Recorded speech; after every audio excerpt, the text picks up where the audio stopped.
I've been asking for a Q&A and I have some questions. For one, get into the glasses. I found out that I have an astigmatism. My glasses! I can't see without my glasses! My glasses! I can't be seen without my glasses! And I indeed should be wearing glasses. I got 2 pairs of glasses. Here is the first pair. Here's the second pair. I found a barber. So I got off and found this Malaysian guy who was like, I love cutting black people hair. What?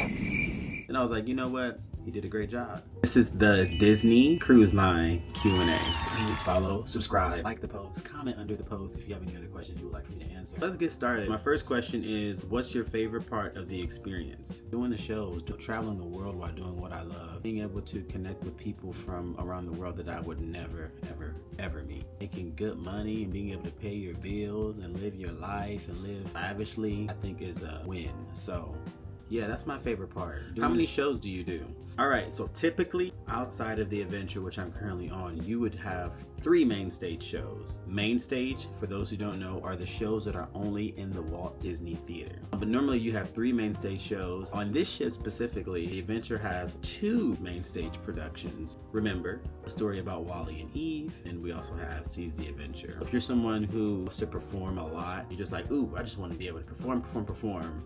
This is the ship that you would do that the most. It's hard work, but it's good hard work, if that makes sense. I'm so tired. I'm really tired. Can we see your costume? I might have some photos or something that I can put right here so you can see a costume that I'm wearing, or right here so you can see a costume that I'm wearing. But yeah, that's what's your favorite food on the ship. They have these Dole Whip smoothies. Now, if anyone has ever been to Disney World and you've ever had Dole Whip, it is so good. And so I found out that they had it on the ship. I let everybody know in the chat. I was like, yo, they have Dole Whip. So that's probably one of my favorites. I also love Tiana's beignets. They are enhanced, in my opinion, on this ship than on the Disney Wonder. Oh, those churro Mickey waffles, by the way, are delicious. Cinnamon, sugar, dusted all over. So good. How big is your sleeping quarters? In terms of the rooms, all of them are so different. I'm currently in a swing cabin. For those of you who want to see what my cabin looks like, there is another video pinned on my social media platforms. So just go on there and you'll see it. My next question is, what's your daily schedule like? I'm actually going to do a vlog of what I do when I wake up all the way until the end of the day. It's a bit hard to explain, to be honest, because every day is so different. How are you so beautiful? You make me blush. What are you most excited for on the boat? I think for this specific contract, I'm excited to be able to do a show that hasn't been done anywhere else. Also being in Singapore, y'all, Singapore is so beautiful. The city is very fast, very efficient. The people here are so nice. It's one of the safest countries in the world. There's lots of stuff to do. Like yesterday, we went to Universal Studios. So many things that you can do here. So what's your favorite part about rehearsals? Toronto is so amazing. The accommodations that Disney gives you are like top of the notch. Just people there are also very kind, very sweet. You also get to be in the rehearsal studios with other ships. So you'll see friends there. You'll make friends from other ships. It's very fast, it's very hectic, but at the same time, you usually work from sometimes 9 to 6 p.m. And then once that's over with, you got the rest of the evening. Have a good balance of both rehearsing and staying up to date on your material, but also being a human being and just having a good time. Yes, if you could be any character in the show, which one would you be and why?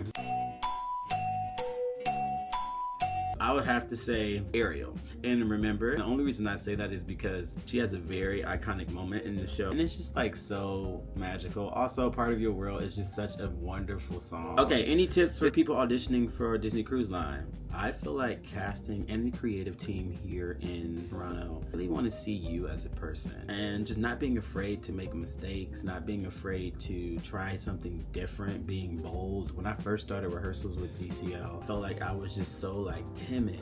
You're really scared. I'm scared. It wasn't until we got into the thick of rehearsals a few weeks in and I just started noticing how good everyone was around me. That pushed me to be a little bit more stronger and to not care what people thought of me. What was your audition process like? All right, so my audition process was a little bit different. I was repped by an agency who I love so much, G. Oberg Entertainment. At that time, I was being pitched to so many different cruise lines. I knew that this was something that I really wanted, and my agent also knew that. I don't think I ever went to an open call, not Disney Cruise Line open call. I did some open calls for Disney parks, but never did Disney Cruise Line. So I had just forgot about it, to be honest. And then I had got message from my agent saying, hey, so Disney Cruise Line would like to offer you a contract. And I was like, okay, so where do I send my reel to? She was like, what do you mean? I was like, where do I send my reel to? Because you said they want to offer me something, but they haven't seen me perform. And she was basically like, oh, I sent them your performance reel and they want to hire you from that. Are you serious? I was shocked, honey. I was in tears almost. And lo and behold, I went through the entire process of getting the medical done, background checks, filling out all this different paperwork needed, and I was in rehearsals about 2 months later. The question is, how do you cope with homesickness? I think this is where I mess up a lot. I end up buying a lot of internet so that I can stay in contact with my family.